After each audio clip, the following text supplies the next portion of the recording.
அன்பர்கள் அனைவருக்கும் பிறக்கும் புது வருடம் நலமுடனும் வளமுடனும் விளங்க நல்வாழ்த்துக்கள்.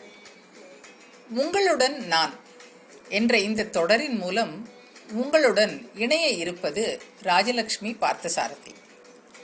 இந்த புது வருடத்தின் முதல் தொடர் இது. சௌபரி என்று ஒரு மகரிஷி இருந்தார். வெளியில் இருந்தால் உலகம் நம்மை கெடுக்கிறது என்று நினைத்து சமுத்திர ஜலத்திற்கு அடியிலே போய் உட்கார்ந்து கொண்டு தவம் பண்ணினார். 10,000 வருடத்திற்கு ஒரு முறை வெளியில் வருவார். கிடைக்கும் பழங்கள் எதையாவது உண்டு மீண்டும் ஜலத்திற்கு அடியில் சென்று தவம் செய்வார். இப்படியே பல வருடங்கள் உருண்டோடின. ஒரு முறை கண் திறந்து பார்த்த பொழுது ஒரு மீன் குடும்பம் அவரை கடந்து சென்றது.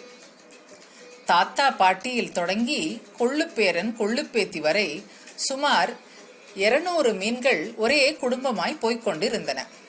அதை பார்த்த ரிஷிக்கும் ஒரு ஏக்கம். ஆஹா, இதுவல்லவோ வாழ்க்கை! இப்படி அழகாக குடும்பமாக இருக்கிறதை விட்டுட்டு மூக்கை பிடித்து கொண்டு ஜலத்துக்கு அடியிலே உட்கார்ந்து கொண்டு இதனாலே நாம் என்னத்தை கண்டோம் என்று எண்ணினார்.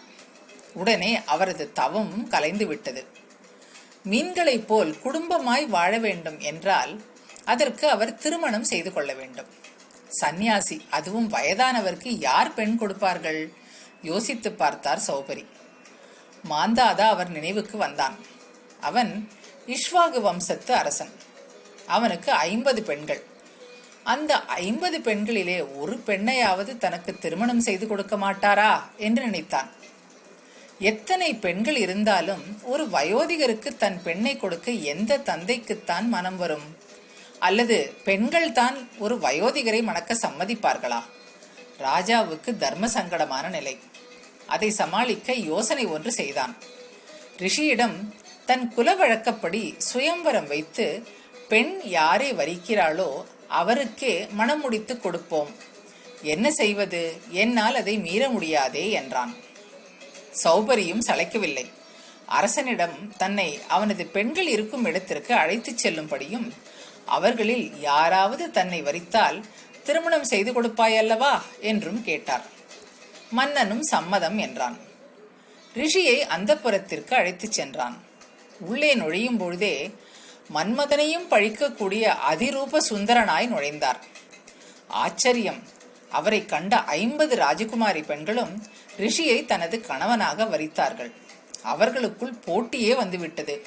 அனைவரும் அரசனிடம் சென்று கூற வேறு வழியின்றி மன்னனும் தனது 50 பெண்களையும் சௌபரி ரிஷிக்கு கல்யாணம் செய்து வைத்தார்.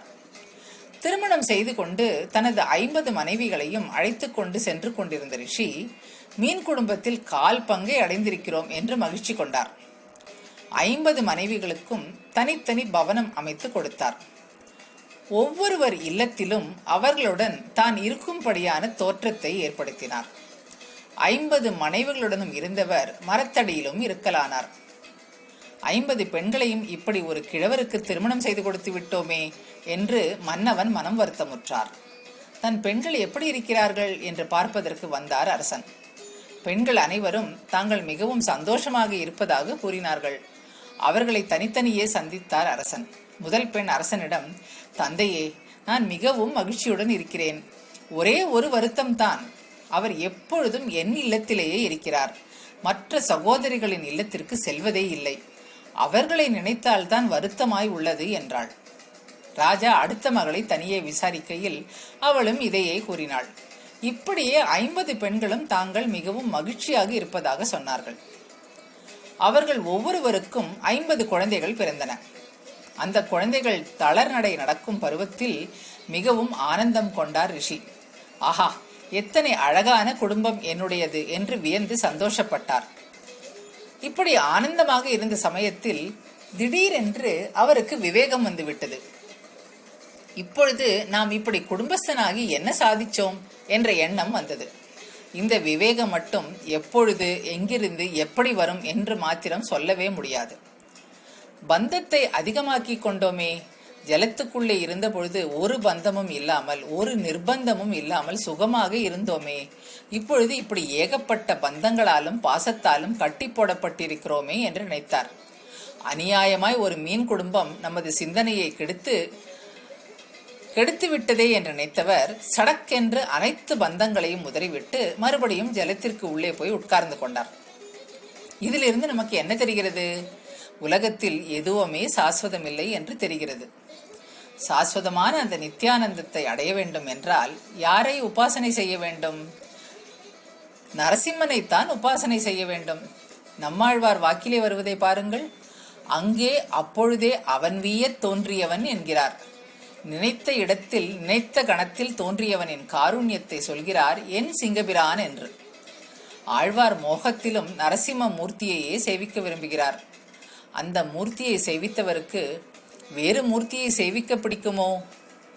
இந்த புது வருடத்தில் நாமும் அந்த நரசிம்ம பெருமாளை அனைத்துலகும் நலமுடன் வாழ பிரார்த்தனை செய்வோம்.